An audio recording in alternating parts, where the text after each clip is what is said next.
Selamat pagi Indonesia. Anda menyaksikan seputar Bali terkini pukul 9 WITA bersama saya Yuma Sukmatika. Izin operasional koperasi yang tidak melaksanakan rapat anggota tahunan atau tutup buku akan dicabut. Tindakan tegas tersebut diambil agar koperasi yang mati suri tidak merugikan masyarakat.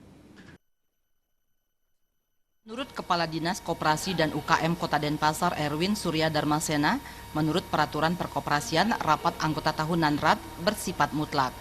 Banyak rentenir yang berkedok sebagai koperasi kemudian beroperasi di Denpasar dengan dalih berbadan hukum. Meski demikian, mereka tetap akan dijatuhi sanksi berupa pembekuan operasional. Pihaknya menyayangkan meski terdapat ribuan koperasi di Denpasar, RAT hanya dilaksanakan 30% koperasi.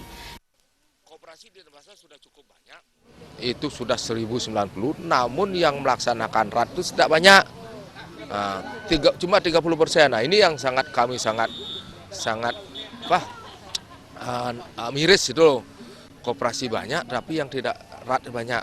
Nah, ke depan memang akhirnya kalau memang koperasi tersebut misalnya kita bina, kita coba untuk bangkitkan, tetapi tetap juga tidak mau dibina dan dibangkitkan, ya memang kita tidak aktifkan, kita bekukan, dan terakhir kita rekomendasi untuk ke pusat agar badan hukumnya dicabut saja.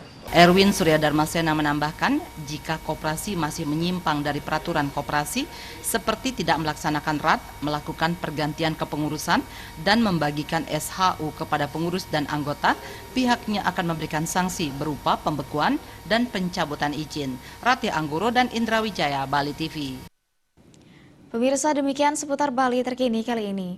Nantikan informasi menarik kami dalam seputar Bali terkini 1 jam mendatang. Salam Indonesia.